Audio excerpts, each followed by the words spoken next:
Dr. Jeremy here. We're going to go over some exercises today that we're going to be doing in the stability movement programming.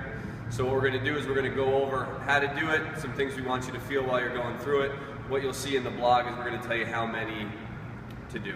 All right. So the first thing we're going to do is we're going to do pronated and supinated finger flossing. All right. So you're going to start with your hands up, and all we want you to do is bring those fingers down and then all the way back up. All right, notice how my wrist isn't moving. My wrist is staying all the way up. It's just my fingers that are moving.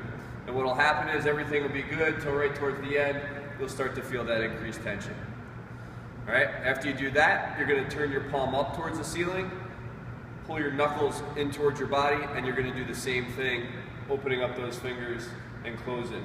Again, make sure that your wrist doesn't move, only your fingers are moving. Okay, from there, we're going to get down and work on our knees, all right? This is going to be some eccentric knee flexion, all right? So we're going to start with our toes pointed out behind us, knees on the ground. First thing I'm going to do is I'm going to actually push into the ground, right? You can't really tell, but I'm going to be pushing my feet in towards the ground, and then I'm slowly going to hinge my hips back until I reach my end range. Then I'll come back up. Again, push down, nice and slow. Keep pushing down, under control, all the way to the bottom. Okay? Next thing we're going to do is a goblet Cossack. So what we're going to do is grab a kettlebell. That's a comfortable weight for you. Get nice and wide. Okay, we're going to hold it here just like our goblet squats. And what we're going to do is we're going to take 8 seconds to get to the bottom of our Cossack. So I'm going to keep my heels on the ground, drive my knee out, and I'm slowly going to pull myself down.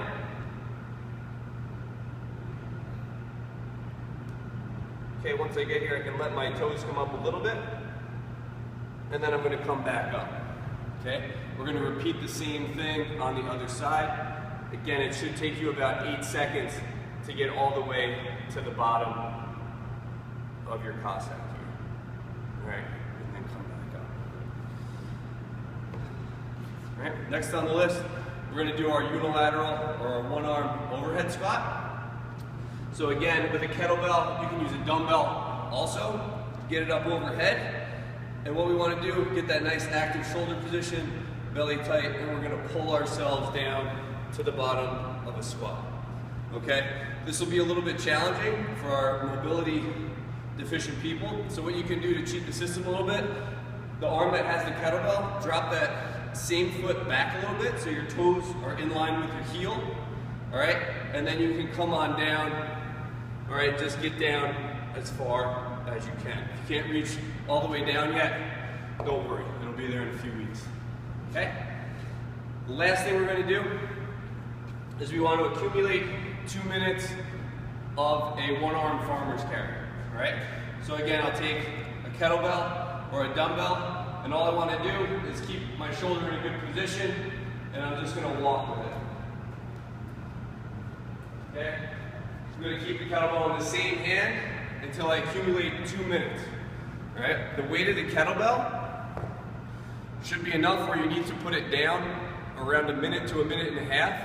All right? If you can go the whole 2 minutes, you're going to increase the weight next time. On the other hand, if you have to drop it 7 times within that to accumulate those 2 minutes, you should probably go with a lighter kettlebell. That's all.